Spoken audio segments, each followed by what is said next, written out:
अंजलि, शेफाली और सुषमा तीनों बहनें हैं और तीनों को जानवरों से बहुत लगाव है। हम तीनों कभी मछली या फिर मांस नहीं खाएंगे।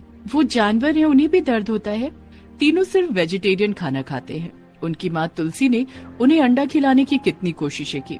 ये ले अंडा खा ले बेटी, अंडा खाने से ताकत मिलता है। गाय तो कभी अंडा नहीं खाती, फिर उन्हें ताकत कहाँ से मिलती है? घास फूस खाने से ही ना। हाँ, तो इसीलिए हम भी वही खाएंगे। हमारे लिए पालक लाइए माँ। ऐसे ही दिन बीतते रहते हैं। एक दिन अचानक से भूकंप आ जाता है और तीनों बहनें डर जाती हैं। अरे बाप रे, ये क्या हो रहा है? तब तुलसी उनसे कहती है, डरो मत, इसमें डरने वाली कोई बात नहीं है। मेरे साथ ये दोहराओ, डर खत्म हो जाएगा। भूकंप भूकंप दूर हटो, हम तुमसे डरते नहीं। बोलो, भूकंप भूकंप दूर हटो, हम तुमसे डरते नहीं। वो कई बार ये बोलते हैं और भूकंप रुक जाता है। तुलसी और उसका पति खेत में काम करते हैं।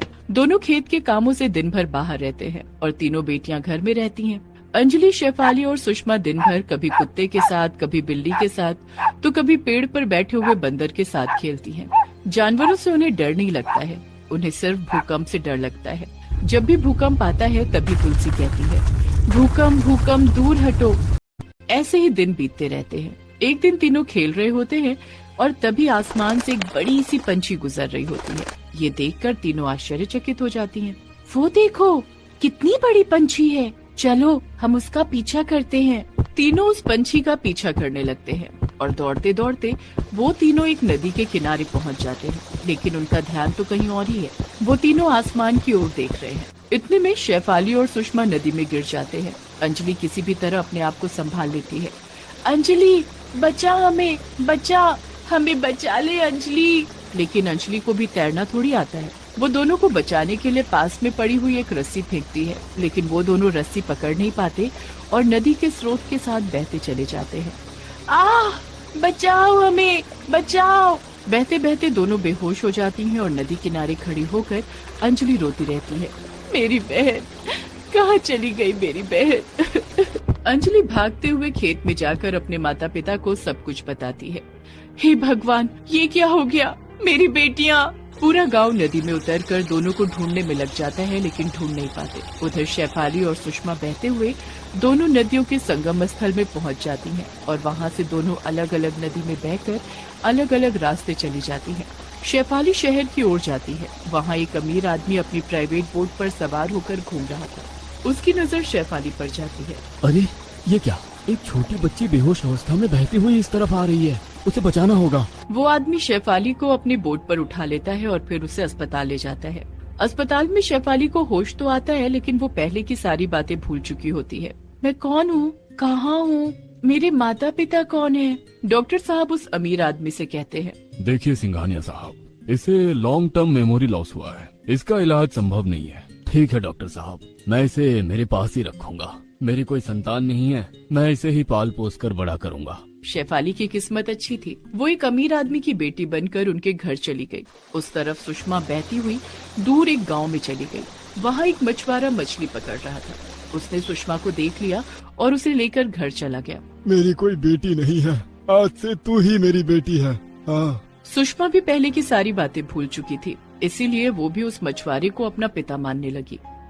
और इस ओर तुलसी ने रो रो कर अपनी तबीयत खराब कर ली। मेरी दोनों बेटियां कहाँ चली गई, मेरी बेटियां। तुलसी रो रो कर पागल हो गई।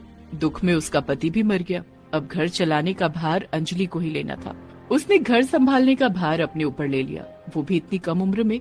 वो खेती बाड़ी करती रही और अपनी माँ के लिए खाना और दवाई का इंतजाम करती रही। मुझे मेरी माँ को ठीक करना है, मुझे कुछ भी करके मेरी माँ को ठीक करना ही है। इसी तरह दिन बीतता गया। कभी कभी अंजलि थक हार कर खेत में ही बैठ जाती। ऐसे ही एक दिन वो खेत में बैठी हुई थी, तभी उसके पास एक बंदर आया। अंजलि, अंजलि, मुझे कुछ खाने को देगी क्या? अंजलि ने कहा, हाँ हाँ जरूर दूंगी, मैंने खीरे की खेती की है, ये लो। अंजलि ने उस बंदर को 2 खीरे दिए। वो बंदर खुश हो गया और अंजलि के साथ बातें करने लगा। वो बंदर अंजलि के साथ ही उसके घर पर रहने लगा। उस तरफ सुषमा भी बड़ी होने लगी।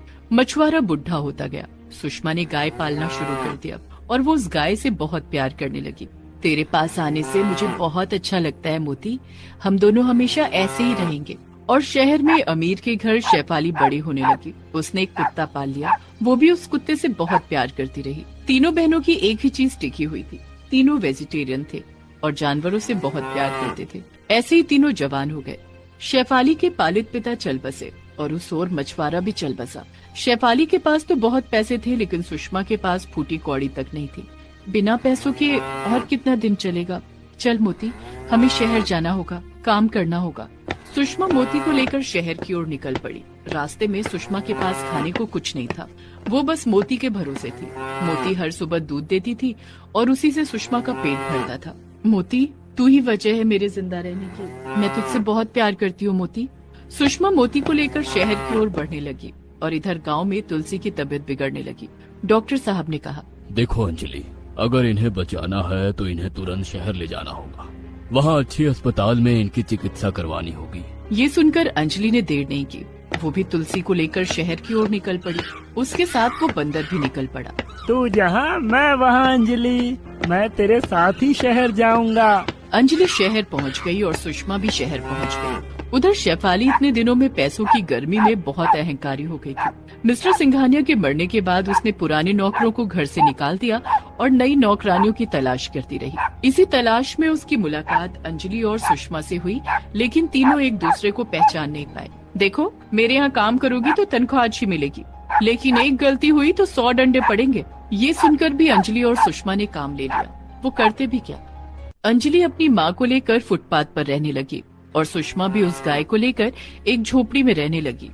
लेकिन बात बात पर शेफाली दोनों को मारती रही। एक काम भी नहीं कर सकते हो तुम लोग, ये ले 100 डंडे खा। दोनों हर रोज मार खाते रहे। शेफाली अपने कुत्ते से दोनों को डराती रही। वो कुत्ता दोनों पर भौंकता रहा, लेकिन वो दोनों चुप रहे क्योंकि उन्हें पैसों की जरूरत थी। अंजलि तुलसी को एक अस्पताल में चिकित्सा के लिए ले गई।